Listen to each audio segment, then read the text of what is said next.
ngày na Calvary alo lang ta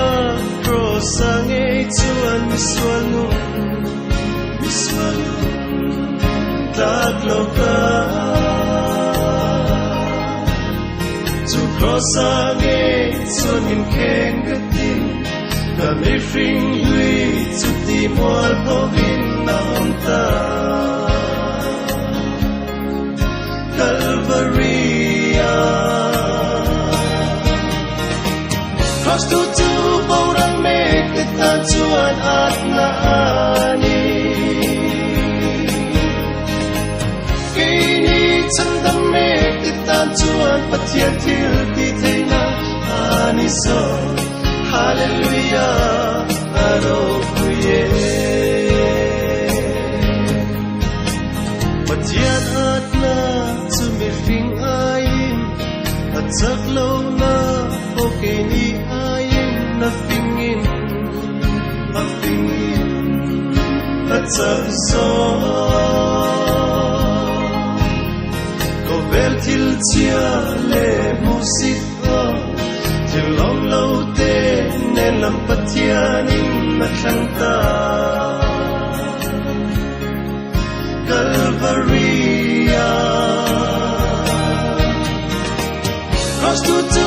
orang mek kita chuan at na ani kini chandam mek kita chuan pathian thil ti theina ani so hallelujah aro kuye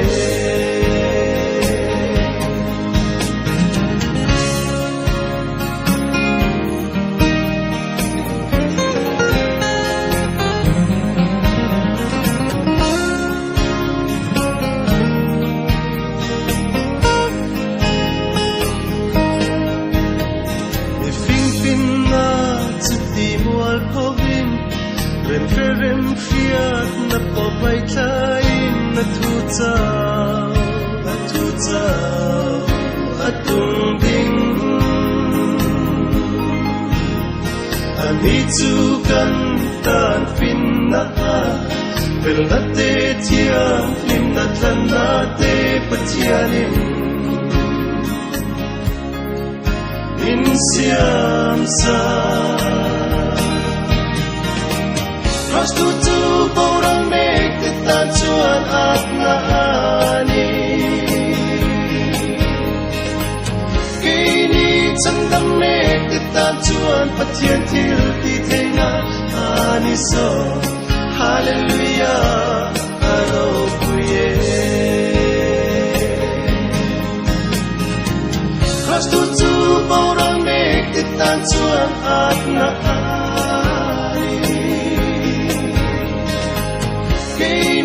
chandam mek kita chuan pathian thil ti theina